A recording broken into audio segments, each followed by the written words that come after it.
Hey, what's up, y'all? Good to see y'all again. I am DeoTheBear, digital werebear for a physical world, and today I'm going to be coming out of my cage to touch some glass. First step, taking off my enchanted ropes and charms and setting them aside. My paws are going to be stuffed into protective gloves most of the time anyway, but don't worry, we're keeping them close enough to keep the beast inside at bay. My crystals are still thoroughly charged, I assure you. Anyway, like I said before, today we're going to be working with glass. Specifically, we are going to be creating a glass-on-glass mosaic. You can see on the right side there the first rendition of this project I made a few months ago, and today we're going to be making that but better. It took me about 8 hours total across 2 days to complete that piece, and now that I've got a bit more practice in me since then, I bet we can make it in the same time or less. 2 days. Next up, I prepared this solid wood frame with 3/16 of an inch thick plate glass, printed my template and stuck it to the back with some tape, and on the front side there is a layer of what is called no days. As in, no days, 0 days. It's an adhesive that we will heat up and melt towards the end of the process to keep the cut glass, the tessera, in place. And then that glue will dry in no days. And we'll be ready to move on to the next step immediately instead of having to wait longer for super glue or other adhesives. Some of you may have been wondering for a moment if that was a stained glass piece like you might have seen before, with metal edgings set around the glass to keep it in place. This is going to be a bit different. Instead of metal, we'll eventually be using regular tile grout to finish the piece. And while leaded stained glass pieces typically contain larger, delicately shaped pieces of glass, mosaics, like the name might suggest, are more about many smaller pieces coming together to form a shape collectively. That doesn't mean that the piece that we're working on will be entirely tiny random shards though. There will be some method to the madness. As you can see here, I'm starting off by using the straight edge scoring tool to start creating roughly 1 centimeter wide strips of this amber colored transparent glass. These we are going to eventually start cutting to size to start creating our weaving lattice. You can see the pattern that I'll be following in the frame there. This is an interpretation of one of the myriad gorgeous tile pattern works from the Alhambra Palace in Spain. An absolutely breathtaking example of Moorish architecture containing within countless exquisite Islamic geometric tile designs like this one here. None of which I've ever actually seen before myself.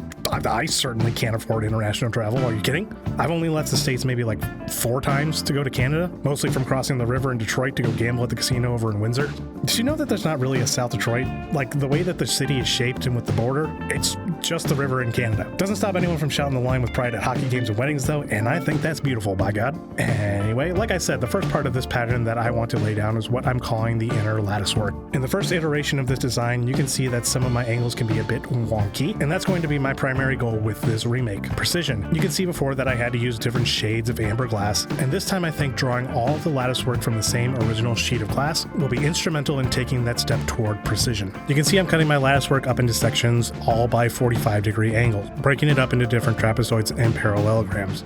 We could attempt to cut each segment out into one singular larger zigzagging piece, and maybe someone more skilled than I could actually do that, but I think breaking it up helps accentuate the weaving and flowing effect of the lattice. Not to mention, it will give me a little bit of room to adjust and play as we move on to get everything fit and snug. Now, the scoring tool we've been using does have the ability to angle and make precise cuts, and as such, you might think that the smart move would be to use this feature, measuring precise lengths and angles for snug fitting corners. And you'd be correct. I, in my infinite stubbornness, elected not to do so because I just have to do things my own way. I started off pretty well, freehanding the scoring and cutting, dropping in pieces of the lattice one by one, but as we go on, my mind does start to wander, and I started to ask myself some questions. Why aren't these pieces fitting at the right angle? Why did I choose to set up my workshop and start this project in this stuffy garage during a heat wave? You ever wonder why we're here? And finally, where did my shirt go? Yes, indeed, temps are over 100 degrees in freedom units with humidity as thick as a bog, and even with chugging gallons of water, I can feel myself getting fatigued and dehydrated. It's so hot and the air so still that even with a big fan blowing on it, my phone overheated and died. And so I lost the next hour or two worth of footage for the rest of day 1. Day 2, we're a lot, significantly behind pace, but that's okay. Really, this lattice work is what ends up taking the most time. So that's what we're going to do, is just keep measuring, marking, scoring, cutting, measuring, marking, scoring, cutting, placing. Starting at the bottom, getting to the top. Boom da boom da. References aren't funny! Anyway, I mentioned it a few times already, and it's worth explaining. What we're doing instead of really cutting the glass is that we are scoring it and then separating. The straight edge tool and the smaller hand tool I'm using have a tiny little wheel that runs along the glass, making a lovely scraping sound. Yeah, that. But also making a tiny scratch in the surface, which then acts as a fault line. And so when we come in and squeeze it with the pliers, applying pressure on both sides of that fault, if we've scored it right, it will separate the glass all along that fault. I've also got a set of glass nipping tools, that thing there with the 2 wheels, and those, like the name implies, do actually squeeze and nip the glass to cut it. That's great for smaller cuts on corners and edges, but it does mean that you'll have less control over the exact shape that the glass will separate into. See, just like that, we're almost done with the lattice. Now's the fun part where we can finally cut loose a bit and start to fill in those negative spaces. I think I want to change up some of the colors, and so I've got this darker orangish red. Given that the origin of this thing is in tile work, I think more earthy, grounded tones will look the best. But hang on, something's not feeling right here. I had to sit down for this one. Yeah, really put my thinking cap on.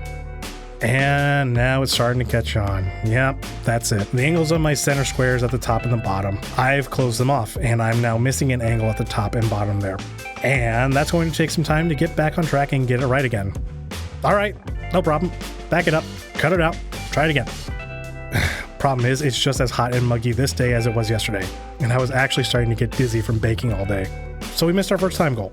So what? We just need to fill in some of the negative spaces. What more could possibly go wrong? All right, day behind, lock in, here we go. Just cut the shapes and place them in, forehead. It's really just that simple, but also at the same time, I was trying to keep myself from rushing. We've chosen a darker shade of orange, and while it is largely translucent, the varying textures of the sheet glass and the color tones within do draw the overall brightness down, even when held up to the light. We want our tessera pieces to be small, but not too small, you know? No matter how dark the stained glass is, it'll be more translucent than black grout. Also, while the idea is to end up with random sized shaped pieces of cut glass, there are some methods to follow to give some more intentionality to the final design. I know intentionality isn't a word, but if English is going to be made up of universal building blocks like stems and suffixes, I think it's bullshit that some of them don't actually fit. Just like some of the pieces in this mosaic. Brother, focus. In addition to variable sizes, I'm taking care to make sure that the grain that we're creating, the direction and eye motion we're making of all the points in an area, are following the same direction. In another kind of piece with another kind of effect, we could break this rule, but here this eye flow will help with that sense of satisfaction and tranquility from the geometric pattern. And also, I'm taking care to minimize any pieces with flat edges from touching one another. Not only does this de-emphasize those flat edges, it will ultimately give our grout more of a recess to stick into, and that means more structural stability. That's different from these intersections where we're using larger strips of this lovely frosted green color.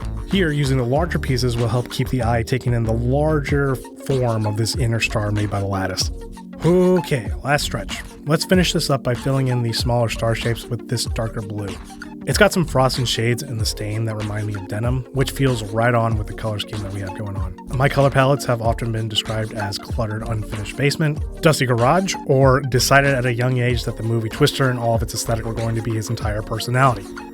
With this darker shade of blue that I picked, I knew it was going to end up being a bigger void when held up to the light, so I was trying my best to keep the tessera larger so that the most amount of light could come through. Also, not for nothing, I'm getting tired of working on this thing, and I'm sure you're getting tired of watching it and listening to me yap. And honestly, I just want this damn thing finished already.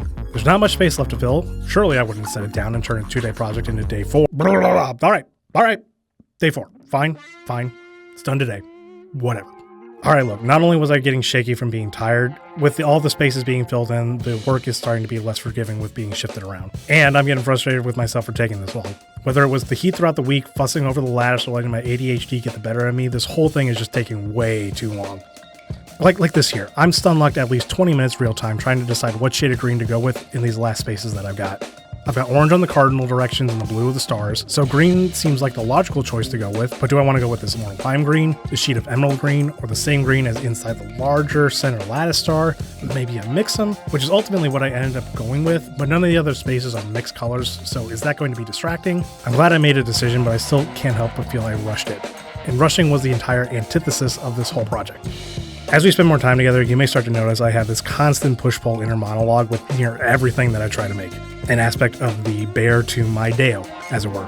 I'm glad to have the capacity for self-reflection and criticism. I think that's an important skill that everyone should develop, but there's also something to be said for telling the inner monologue to shut up so actual work can be done. Decision fatigue is a real thing, and it's not helpful at all to be caught up in it after blowing my own deadline. Maybe the confidence comes later with practice and being able to trust my skills and decision-making a bit more. I don't know. I rarely come out of projects feeling entirely positive, and that lingering negativity I think has contributed to some of my apprehension to really dig into taking my art and creation skills more seriously. Alright, picking out the centerpiece. Let's try and add a little bit more emphasis this time around. I like the idea of bringing in the orange color again. I think it really ties the room together, you know? Plus, this wavy, lighter blue isn't anywhere else in the piece, so naturally will be the focal point, especially in this radial pattern. A little tech I picked up from making tile mandalas, cutting a square a bit off angle will make a shape that fits snugly together to make that radial pattern. It's pretty neat, and with the wavy texture of the glass, I think it ends up with a kind of calming water effect that I like a lot. Holy hell, folks, I think we're there. I think we just about got all our glass down the way that we want it. Now, just to calmly and carefully sure up any last details without messing up the entire piece. You know what? Could have been worse. I feel like other artists might be able to sympathize with this one. You know that little voice that tells you to stop messing with it when you're trying to get everything perfect, or else you'll end up going too far and ruining it? I have trouble listening to that voice. Alright, for all that frustration, I think we're finally done. Good lord, and it feels like... Holy shit! Yeah, that. One stop down on the recording, and a Detroit deep dish pizza dinner later, we're all good to heat set the mosaic.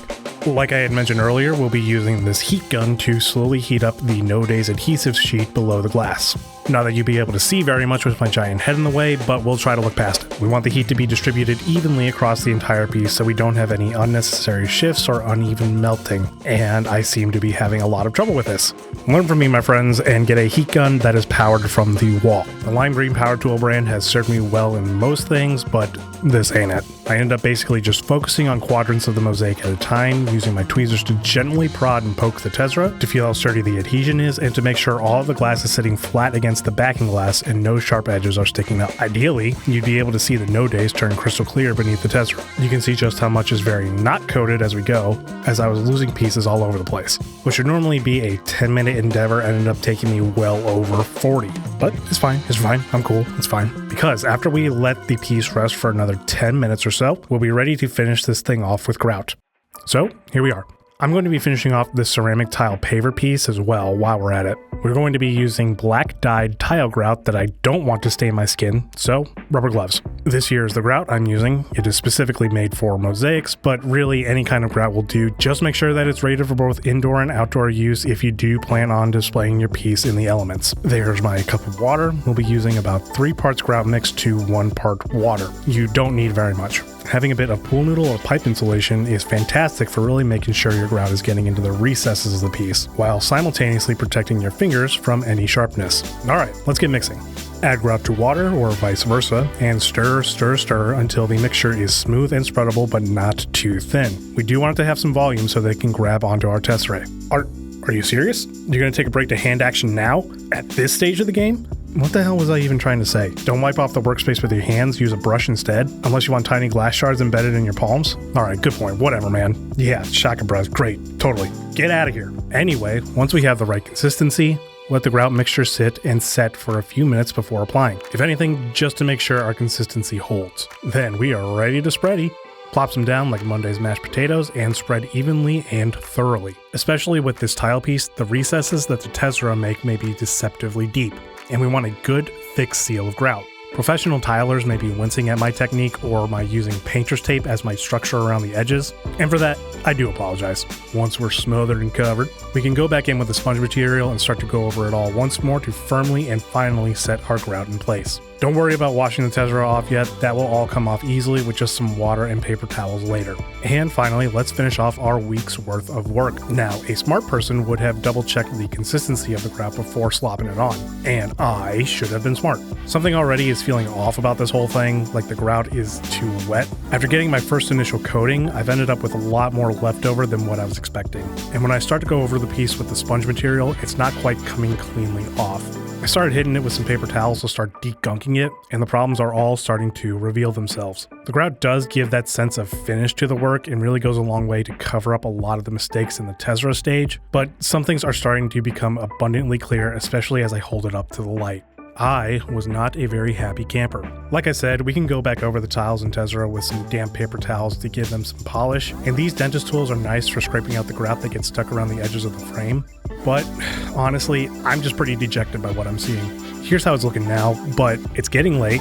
I've lost my daylight coming in from outside. There's a wicked glare. I'm tired, I'm sweaty, and I feel like I've wasted an entire week's worth of work just to drop the ball on the 1 yard line. I'll show you guys what I'm talking about in the morning. Can you move it along? I'm all out of time cards. All right, last one, last time. Another once over with some damp cloth to get the shine on it, and now I can show you what I mean. See these dark spots there? That's what's called grout bleed. What that is when the glue seal isn't perfect around the edges of the tessera, the liquid grout can start to seep in under the glass. It makes the whole thing look dirty and messy and unprofessional. And thanks to the uneven heat gun, I ended up with some seriously wicked grout bleed all around. I mean, look, you can even see all the blobs of unmelted glue.